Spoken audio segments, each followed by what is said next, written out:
From the basement, I'm Johnny Mac with your daily comedy news. James Corden talked about Trump firing top cybersecurity chief Chris Krebs for calling the election, quote, the most secure in American history. Corden said, unfortunately, this president is the least secure in American history. Jimmy Kimmel chimed in and said, according to one official, there is a bunker mentality in the White House somewhere between Archie and Hitler. The president plans to stay home for Thanksgiving. Jimmy Fallon said, yep, a big party at the White House. What could possibly go wrong? Stephen Colbert said, maybe that's just how he observes quarantine. He never leaves the house unless he knows he's spreading the virus. And James Corden said, so we know there's at least one racist grandpa who won't be showing up for Thanksgiving this year. From Vulture, Conan O'Brien read some insults written by fans of the show on Instagram, calling him a homeless lesbian and a full-grown David Spade, among other things. Conan addressed the audience, saying, I'm quite proud of the show that we've been putting out under these very difficult circumstances.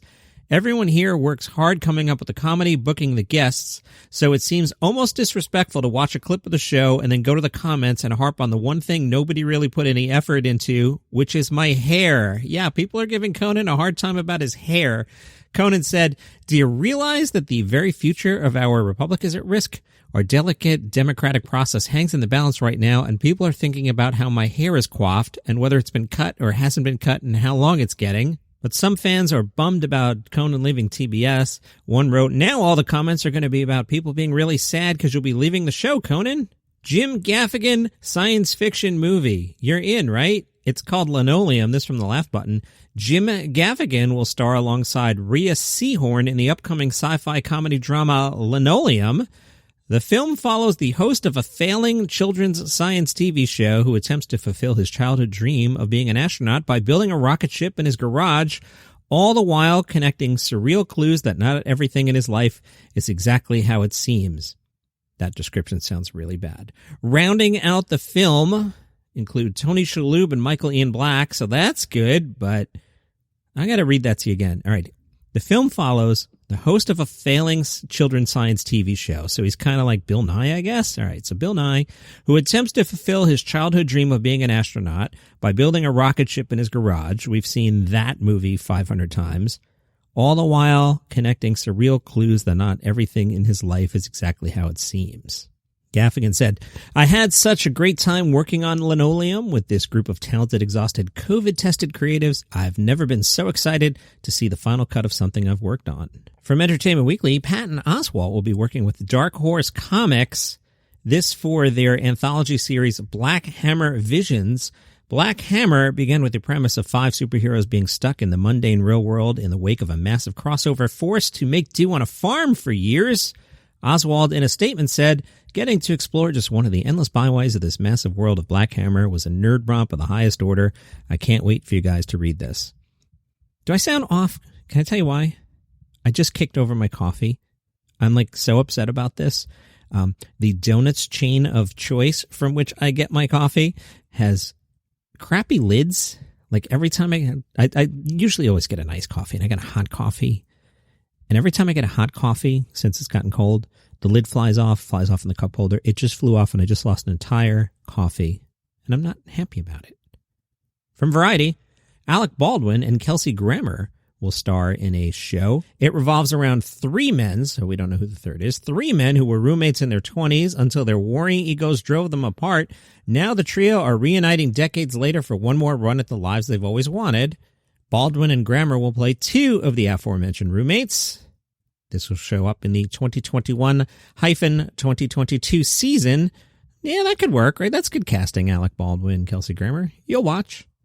From Variety, Judd Apatow is developing a pandemic comedy for Netflix. He'll direct, produce, and co-write. No title yet.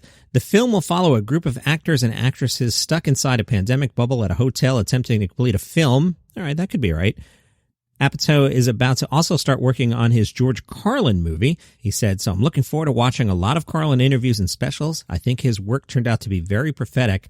Amen on that. If you listen to very, very late career George Carlin, it sounds like he wrote the stuff yesterday. It is amazing. At the time, that stuff was not well received, including by me.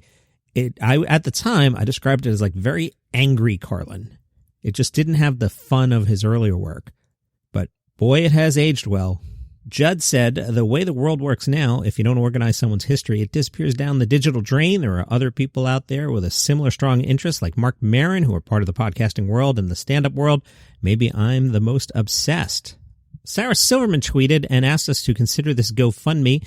It is for the School for Girls in Afghanistan that has succeeded against all odds. It's 100% free and runs entirely on donations. You'll find that on her Twitter at Sarah K. Silverman. Conan O'Brien wrote, like my pal Sarah K. Silverman, I support this incredible cause. It's called Diplomas Not Dowries, Educate Girls, Save the World. And I heard from Major Matt, who was listening to the podcast. Now, you may remember last weekend, I exposed the conspiracy of Bob's Burgers and how that show does not exist. Have you ever seen it? No. Has anyone ever seen it? No. It is clearly a made-up show that Fox promotes during football, knowing the football people are going to switch to NBC and watch football. So Fox is just pretending they have a Sunday night lineup. They know you might stick around for The Simpsons, but by the time Simpsons is over, they know you're gone and you're watching football. There's no Bob's Burgers. It's a hoax, Major Matt. So apparently the Bob's Burgers Mafia got to Major Matt, who sent me a screenshot of what he claims is his TV screen. Major Matt claims his wife watches Bob's Burgers every night. On what, Major Matt? Where is this show being shown every night? That is your comedy news for today. Follow on Spotify. The Spotify numbers are popping. Thank you, everybody. Follow on Spotify, subscribe on Apple Podcasts. See everybody tomorrow with a normal episode, and I think Sunday I will dust off that It's Always Sunny in Philadelphia episode that I bounced a couple weeks ago, and Joe Biden got the votes, and everybody cheered in the streets, and I thought I should cover it, so I think that'll be it. But tomorrow's normal. See you then.